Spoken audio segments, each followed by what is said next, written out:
जो 80 वर्षर ऊर्ध्व एवं 80 भागरू अधिक थिबा दिव्यांग सामाजिक सुरक्षा भत्ता हिताधिकारी मानक पई मासिक 3500 टंका दवा पई कैबिनेट अनुमोदित हेछि। निमापड़ा एनएसी अंचल सामाजिक सुरक्षा भत्ता आज 41 जन को प्रदान करागला। सेमानक मध्यरु 7 जन विधवा भत्ता, 33 जन वार्धक्य भत्ता आउ जने भिन्नक्षम भत्ता पाइबे। नुआ सरकार आसवा परे जो 80 वर्षर ऊर्ध्व एवं 80 भागरू अधिक थिबा दिव्यांग सामाजिक सुरक्षा भत्ता हिताधिकारी मानक पई मासिक 3500 टंका दवा पई कैबिनेट अनुमोदित हेछि। आगामी दिन रे आपण माने को पई सरकार अनेक योजना भी आनिबे। ये भत्ता काहाकू न देई निजर विकास रे लगेबा पई राज्य सरकार आह्वान अच्छी।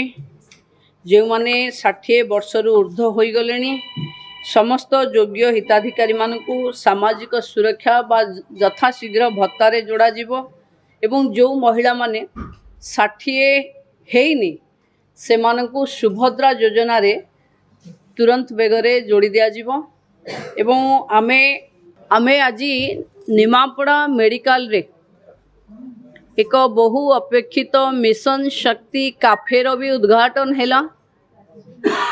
ये काफे साधारण रोगी मानकर जो माने सहयोगी आसुचंती रोगी मानक सहित से माने खाइबा पीवा पाई बहुत असुविधा अनुभव करुथिले। बहु दिनरु ये अंचल रे डिमांड थिला।